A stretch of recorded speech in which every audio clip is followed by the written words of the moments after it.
Along with individual experts, SurgeonMasters brings you life improvement strategies in 10 minutes. These proven principles and strategies are easy to learn and can be applied immediately, allowing you to practice your best. Here's your host, Jeff Smith. On this episode of the SurgeonMasters mini podcast, our guest is Dr. Alvin Jones, a pediatric orthopedic surgeon in Southwest Ohio.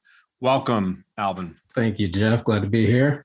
So, Alvin, as we've gotten to know each other, you seem to have a lot of thoughts and ideas in the realm of leadership, performance improvement, a lot of things that are just, I think, really critical and key to almost any surgeon's life. What do you say? You know, one of the things that I have realized is even if we don't have a formal leadership role in our institutions, as surgeons, we are leaders in our OR. And so I've tried to be a better leader, and I've taken courses, read a lot of books on that.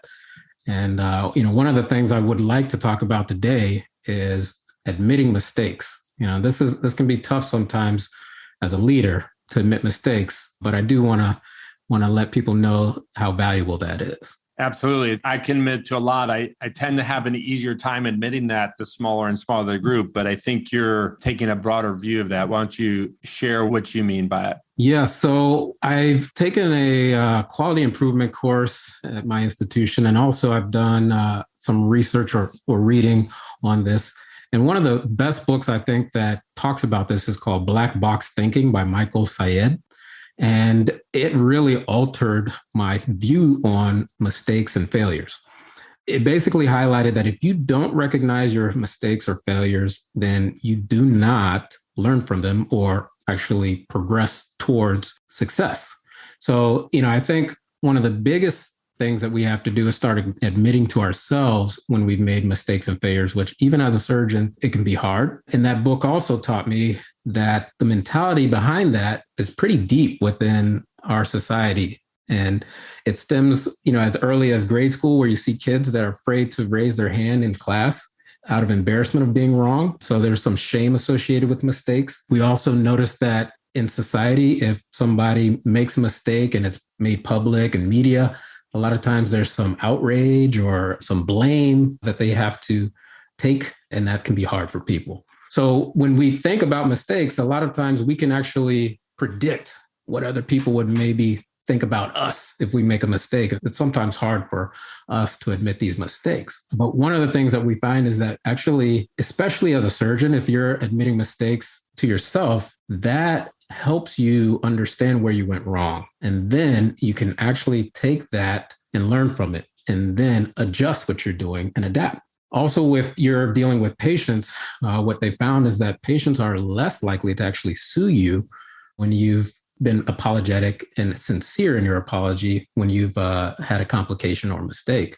What they really don't like, though, is when it seems like you're hiding something from them, if you're actually trying to cover your own behind, so to speak. So, those are some of the things that people have actually learned, is that it actually is better to admit mistakes and then learn from them and get better. It also sounds a little bit like the process of that admission matters. And I think you have other thoughts on our thoughts on this. Yeah. So the process of the admission really starts with us, because we can be the hardest ones to admit our mistakes. Sometimes we'll create a narrative to justify what wrong happened, an excuse of, why it happened. That implant wouldn't have fallen on the floor if my circulator or scrub tech had handed it to me the way I normally have it, or maybe I should have had my normal scrub tech in the room, and, who's this guy? Some trainee, so we'll come up with other reasons for the mistakes. And I don't think that's necessarily healthy for our team, because again, if we want to also have a healthy team, we also need to admit to our own mistakes and failures. But if we're going to learn from it, instead of actually perpetuating this blame culture, we really need to be looking into the why of why did this mistake happen, with the actual intention of finding out how to do better, not to blame or castigate people. And so I really like people to first think about understanding themselves and realizing that it's okay to have a mistake. To err is human, and it truly is. And you want to be comfortable with making a mistake in order to learn from it. I think it's part of that, goes back to a little bit what you're talking about, the blame, but I think it's also that if we look at it as no blame in any direction, both inward and outward, that helps. Exactly. And I think, when you have a structure, like you said, maybe a smaller group of people where you can admit this, it becomes more easy for you to do that. I do think it is important to have a safe environment when you start off admitting things. We can also have our own blind spots to where we may not even see our mistakes, but some flags that can help us understand that we're making them is if we have repeat complications over and over again, or if we have repeat relationship issues with maybe our patients or our staff.